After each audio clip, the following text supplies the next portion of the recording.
commend them for pushing up Nigeria till the last minute. The intimidation was so much, and there was something we learned from that outing. The patriotic spirit of the Ivorians in Abidjan is one thing that we must emulate when our national team is playing host to events like this. Everywhere was orange. I pray that when we have opportunity to show our green, we will show our green with such intimidation that will make those who are sitting on the fence to join us.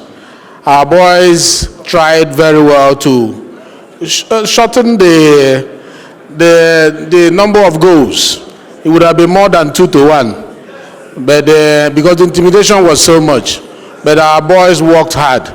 I want us to put our hands together for our boys who did the outing. What we are discussing today is whether elective officers should have wisdom and knowledge.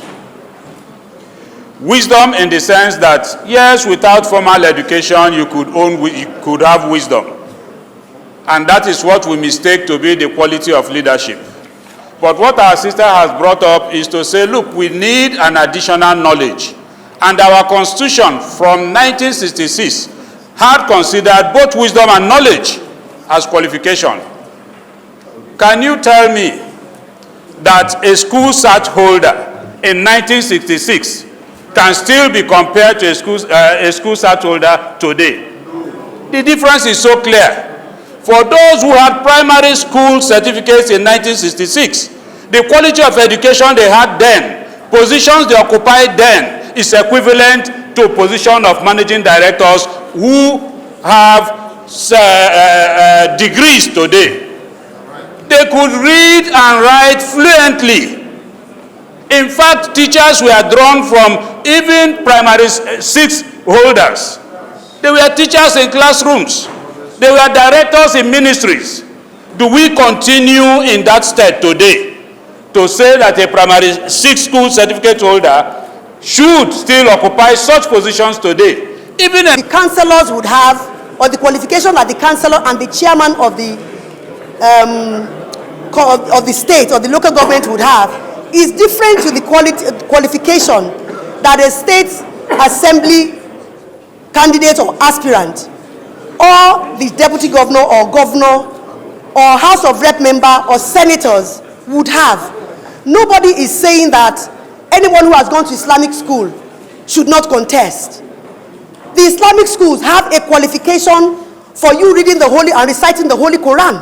There is an equivalent of what that qualification is. There is an equivalent. What is the equivalent of being able to recite the Holy Quran? What is the equivalent of saying I can read the whole Bible and recite it? That is what we are saying. Nobody is saying that anybody who has gone to Islamic college is not qualified to contest an elective position, which is what the argument that my colleagues, some of my colleagues here, are trying to play to the gallery. It's very wrong. We know what is right, and that is what we should go for. I rise to speak against this bill for the amendment of the section of Constitution that require the minimum qualification for contest. Mr. Speaker, with no fear of contradiction, all of us here are either graduate or its equivalent. Mr. Speaker, but that did not in any way automatically make us the best out of all Nigerians. Mr. Speaker, we have gone through the education system from primary school, secondary school, some to university, and even beyond. Mr. Speaker, the education system of Nigeria was set under presumptions that if you were able to obtain primary school certificate and secondary school certificate, you are automatically obtained that requirement to speak and to write. As such, you can be lead and you can be lead for, you can represent and you can represent for.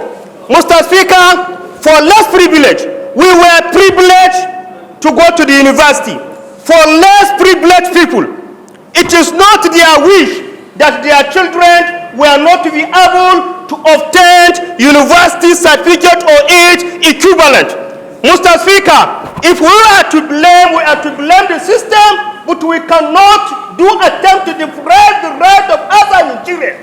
Mr. Speaker, as you are sitting on the chair from your village, there is people that you have gone to secondary school together. You know very well, they are far better than you, but there was not the privilege to go to the university. Mr. Speaker, honorable colleagues, the sponsor of this bill have captured adequately in her submission that lawmakers at the federal government, at the Federal House of Representatives, as we are here, and the state lawmaker in the state assemblies, they should also have requirement of BSc or graduate or its equivalent. That's not the case. If we are talking on the lawmaking, then all of us must be the LLB holder or its equivalent. Mr. Speaker, it has never the case being a graduate or not a graduate.